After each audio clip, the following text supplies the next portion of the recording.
Mes chers amis, vous aviez éveillé ma curiosité, et là vous captez mon attention. D'après Galilée, le grand livre de la nature est écrit en langage mathématique. À travers cette capsule, nous allons aborder un chapitre de ce livre, le modèle du gaz parfait. Pour introduire cette vidéo, nous allons observer les trois situations suivantes. Dans la première, on voit une personne qui est en train de gonfler le pneu de sa voiture. Dans la deuxième, une personne appuie sur le piston d'une seringue afin de comprimer le gaz. Et dans le troisième, nous avons ici une flamme qui chauffe le gaz contenu dans cette bouteille. Alors, quel est le point commun de ces trois situations? En fait, dans chaque situation, on cherche à augmenter la pression. Donc la question que nous allons nous poser, c'est comment augmenter la pression d'un gaz? Et pour répondre à cette question, nous allons d'abord décrire l'état gazeux. Ensuite, nous verrons les différentes grandeurs à la fois microscopiques et macroscopiques qui caractérisent un gaz. Et enfin, nous énoncerons l'équation du gaz parfait. Quelles sont les différences entre les états solides, liquides et gazeux? Pour répondre à cette question, nous allons utiliser une animation. Voici l'animation qui va nous permettre de comprendre ce qui se passe à l'échelle microscopique dans la matière selon qu'on est à l'état solide, liquide ou gazeux. Donc ici, vous voyez, j'ai sélectionné la nature de la matière. Donc là, j'ai pris le dioxygène. Donc en fait, là, ce que vous voyez, ce sont des molécules de dioxygène avec deux oxygènes qui la constituent. Là, on est à l'état solide.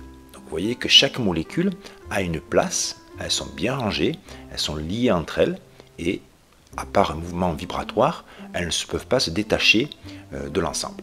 Je passe à l'état liquide. Là, vous voyez, les molécules sont toujours compactes. Elles sont liées entre elles, mais si on en observe une, on va pouvoir voir peut-être qu'elles peuvent se détacher temporairement et après revenir à une position qui peut être la même ou une position différente. Donc voilà ce qu'on appelle l'état liquide. Vous voyez ce qui se passe en ce moment ici. Maintenant, je passe à l'état gazeux. Là, les molécules de dioxygène sont quasiment libres. Elles n'ont plus aucune interaction entre elles. Elles vont se déplacer librement dans l'espace qui leur est offert. On va synthétiser dans un tableau ce que l'on vient de voir à travers l'animation. Alors, ce tableau va faire apparaître la nature des liaisons entre molécules, donc intermoléculaires.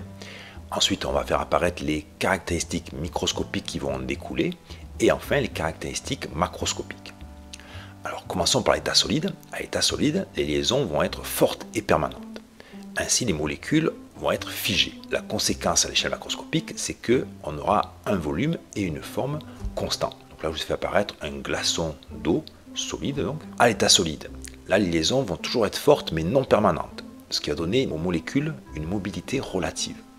Et la conséquence à l'échelle macroscopique, c'est qu'on va avoir cette fois-ci un volume toujours constant, mais une forme variable. Ainsi, les liquides vont pouvoir s'écouler. À l'état gazeux, les liaisons vont être quasiment inexistantes. Conclusion, les molécules vont être quasiment libres et donc on dit que le volume et la forme sont variables. Pour illustrer ceci, là je vous ai mis une flaque d'eau avec de l'eau qui s'évapore. Donc là on va se retrouver à l'état gazeux et à la fin cet état gazeux va se recondenser et donc ici vous avez un nuage, les gouttelettes d'eau sont à l'état liquide. Pour modéliser le comportement d'un gaz, on peut utiliser un modèle très simple qu'on appelle le modèle du gaz parfait. Quelles sont les caractéristiques des molécules du modèle du gaz parfait? Tout d'abord, ces molécules n'auront pas de volume, elles seront assimilées à des points matériels. Exemple, voici la molécule d'un gaz réel, et lorsqu'il est modélisé par le gaz parfait, on remplace cette molécule par un point qui va avoir la même masse que la molécule, mais qui n'aura pas de volume. Dans un gaz parfait, il y a l'absence de liaison intermoléculaire, où les seules interactions qui ont lieu, ce sont des chocs élastiques entre molécules. Alors ces chocs élastiques, ils sont illustrés ici par cette animation, où lorsque vous voyez une boule de billard rencontre une autre boule de billard, il y a ce qu'on appelle conservation d'énergie cinétique. C'est ce qu'on appelle un choc élastique. Pour finir, nous, on va considérer que tous les gaz que l'on va traiter par la suite obéissent au modèle du gaz parfait. Quelles sont les grandeurs qui permettent de caractériser un gaz? Nous allons d'abord commencer par les grandeurs à l'échelle microscopique, c'est-à-dire non perceptibles par nos sens. On va considérer un volume grand V de gaz qui contient grand N molécules. Donc ici les sphères là, ça représente justement ces molécules et le vecteur noir que vous voyez là va symboliser le vecteur vitesse de déplacement des molécules. Alors la première grandeur justement va être liée à ce vecteur vitesse. Donc la première grandeur, c'est ce qu'on appelle la vitesse moyenne de déplacement des molécules. Donc ils sont notés petit v, attention à ne pas confondre avec grand V ici. V minuscule, V majuscule. Donc ça en fait c'est la moyenne des normes des vitesses de déplacement des molécules. Une fois qu'on a cette vitesse moyenne de déplacement des molécules, on calcule ce qu'on appelle l'énergie cinétique d'une molécule en faisant un demi que multiplie la masse d'une molécule fois la vitesse moyenne de déplacement des molécules au carré. Deuxième grandeur, c'est ce qu'on appelle le nombre de molécules par mètre cube. Donc il suffit juste de diviser le nombre de molécules par le volume occupé par ces n molécules. Ayez en tête que ces deux grandeurs ne sont pas mesurables. C'est pourquoi maintenant je vais vous présenter des grandeurs à l'échelle macroscopique et elles seront mesurables. Passons à l'échelle macroscopique et la première grandeur que nous allons utiliser à l'échelle macroscopique, c'est la température, qu'on notera T majuscule. Pour bien comprendre ce qu'est la température, nous allons de nouveau utiliser une animation. Voici l'animation qui nous permet de comprendre ce que signifie la température. Ici, vous avez des molécules à l'état gaz et ici un thermomètre qui nous indique moins 200 degrés Celsius. Donc la température est relativement basse. Observez la vitesse de déplacement des molécules. Elle n'est pas très élevée, mais les molécules se déplacent. Et maintenant, je vais chauffer.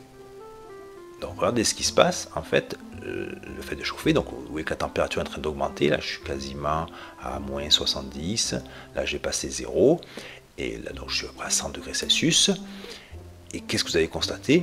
La vitesse de déplacement, donc d'agitation des molécules, a augmenté.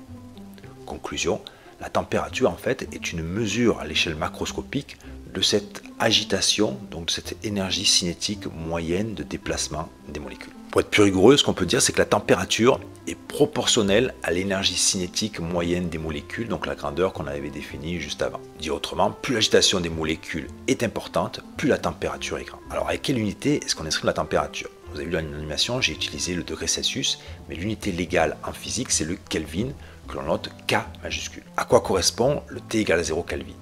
Donc si on reprend ici la définition, imaginons qu'on fasse tendre la vitesse vers 0, donc molécule immobile, l'énergie cinétique va tendre vers 0, et donc la température va aussi tendre vers 0. Donc par définition, la température 0 Kelvin correspond à des molécules immobiles ou à l'absence de molécules. Au quotidien, on va plutôt utiliser comme unité le degré Celsius. Comment est-ce qu'on passe d'une unité à l'autre? Alors voilà la relation qui relie les deux unités. Si j'exprime la température en degrés Celsius, il faut que je rajoute 273 pour trouver son expression en Kelvin. Donc dit autrement, avec ce graphique, vous avez au-dessus ici la température exprimée en Kelvin, là la température exprimée en degrés Celsius. Donc lorsque j'ai 0 degrés Celsius, ça correspond donc 0 plus 273 à 273 Kelvin. Et maintenant, si je veux trouver justement le 0 Kelvin à combien il correspond en degrés Celsius, il suffit ici de mettre 0. Et vous voyez que pour avoir la température en degrés Celsius, ça fait moins 273 degrés Celsius. Donc à moins 273 degrés Celsius, c'est le zéro absolu, molécule immobile ou absente. Deuxième grandeur que nous allons voir et qui caractérise un gaz à l'échelle macroscopique, c'est la pression, que l'on notera P majuscule. Comme pour la température, on va voir quelle grandeur microscopique influence la pression. Nous retrouvons donc notre animation, où ici vous avez donc des molécules à l'état gaz. Ici, vous avez la température, donc 176 Kelvin, la température n'est pas très élevée. Et nous allons voir quelles sont les grandeurs plutôt microscopiques qui vont avoir une influence sur la pression qui est mesurée ici et qui est exprimée, vous voyez, en kilopascal. Alors, première chose, je vais, comme pour la température, augmenter, chauffer. Donc, conséquence, vous voyez que la température augmente là et la pression augmente. Donc, on peut dire que, comme pour la température, lorsque l'énergie cinétique moyenne des molécules augmente, la pression augmente. Ensuite, qu'est-ce que je vais pouvoir faire? Je vais rajouter des molécules. Et regardez l'indicateur de pression, ça augmente aussi. Troisième paramètre et possibilité, je vais diminuer le volume. Vous voyez que la pression a augmenté. Et si je fais l'inverse, c'est-à-dire si j'augmente le volume, là la pression chute. Donc voilà les trois paramètres ou grandeurs microscopiques qui ont une influence sur la pression. Comme on vient de le voir, la pression va être proportionnelle à l'énergie cinétique moyenne des molécules, comme l'était d'ailleurs la température. Mais elle va dépendre aussi du nombre de molécules présentes. C'est-à-dire si on augmente le nombre de molécules, la pression va augmenter. Et par contre, si l'on diminue le volume dans lequel est contenu le gaz, là la pression va aussi augmenter. Donc en fait, on peut dire qu'elle est proportionnelle à ce qu'on appelle la densité moléculaire, c'est-à-dire le rapport de N, le nombre de molécules, divisé par le volume. Donc dit autrement, plus l'agitation des molécules et plus la densité moléculaire seront importantes, plus la pression sera élevée. Alors avec quelle unité est-ce qu'on exprime la pression?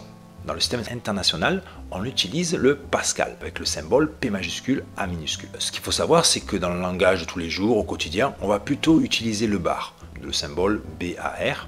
Pourquoi? Parce qu'en fait, nous, on est entouré d'air qui est à la pression de environ 1 bar, et on appelle ça la pression atmosphérique. Donc c'est pour ça qu'on compare toujours les pressions à la pression ambiante. Alors, comment est-ce qu'on passe des bars au pascal?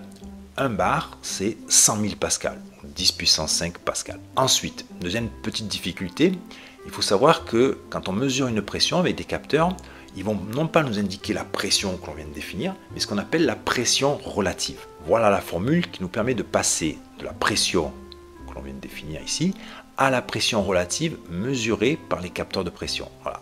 Cette pression relative, c'est mesuré par les capteurs de pression. Alors pourquoi est-ce qu'il est plus facile de mesurer une pression relative? Parce que ces capteurs-là vont indiquer s'il y a un surplus de pression, ou un surmoint, on va dire, de pression, par rapport à la pression ambiante, donc la pression imposée par l'air. Donc c'est plus facile de comparer la pression mesurée à la pression ambiante qu'au vide. Et donc, pour passer de cette pression relative à la pression normale, on va dire, il faut rajouter la pression atmosphérique, c'est-à-dire la pression de l'air ambiant, qui est environ de 1 bar, donc de 10 puissance 5 pascal. L'équation d'état du gaz parfait va nous permettre de relier les grandeurs macroscopiques qui caractérisent un gaz entre elles. Alors je vous fais apparaître d'entrée cette équation. Donc c'est le produit de la pression fois le volume qui est égal à la quantité de matière fois une constante fois la température. Quand on applique cette équation, la difficulté en général ce sont les unités. C'est pourquoi je vais vous passer en revue donc les 4 grandeurs ici, dont la constante, et on va bien préciser avec quelle unité on doit exprimer ces grandeurs. Commençons par la pression. La pression, donc symbolisée ici par la lettre P majuscule, va s'exprimer dans le système international en pascal. Or, dans le langage courant, souvent on exprime les pressions plutôt en bar, donc il faut savoir que 1 bar est égal à 10 puissance 5 pascal. Ensuite, le volume. Le volume s'exprime dans le système international en mètres cubes. Cependant, parfois, on donne les énoncés les volumes en litres, donc il faut savoir que 1 litre, c'est 10 puissance moins 3 mètres cubes. Ensuite, le N, là, c'est la quantité de matière qui s'exprime, on l'a vu en chimie, en mol. Ensuite, la lettre grand R, là, ça, ce n'est pas une grandeur, c'est une constante, c'est la constante du gaz parfait, qui est égale à 8,31 joules par mol et par Kelvin. Donc c'est une constante, à ne pas savoir par cœur, il faut juste savoir que c'est une constante, elle est toujours donnée dans les énoncés. Et pour finir, la température, donc elle, dans le système international, va s'exprimer en Kelvin, et pour passer l'unité de température utilisée quotidiennement, qui est le degré Celsius, il faut rajouter 273 pour obtenir la température en Kelvin. Pour conclure, revenons à la question qu'on s'était posée lors de l'introduction et qui était la suivante: comment augmenter la pression d'un gaz? Maintenant qu'on a établi l'équation du gaz parfait, nous allons l'utiliser, donc PV égale nRT, et puisqu'on s'intéresse à la pression, je vais isoler la pression. Donc on peut dire que la pression c'est nRT que divise le volume. Là je fais apparaître les 3 paramètres entre parenthèses sur lesquels je vais pouvoir jouer. Donc la quantité de matière, petit n, le volume et la température. Qu'est-ce qui se passe quand on gonfle un pneu? En fait, on rajoute de l'air à l'intérieur du pneu, donc on augmente la valeur de petit n ici. Donc la pression va bien augmenter. Ensuite, quand là, la personne appuie sur le piston de la seringue, il va modifier le volume et le diminuer. Donc si le volume ici diminue, 1 sur V augmente, donc la pression va augmenter. Et enfin, lorsque je chauffe ici à l'aide d'une flamme cette bouteille, c'est pas très conseillé, hein, c'est relativement dangereux. Là, qu'est-ce qui va se passer? La température du gaz contenu dans la bouteille va augmenter et donc la pression va augmenter. Je vous remercie et je vous souhaite bon vent les scientifiques. Une dernière chose, docteur. Quoi encore? Il est de coutume ici dans le Sud, lorsqu'on vient de conclure un accord, que les deux parties se serrent la main.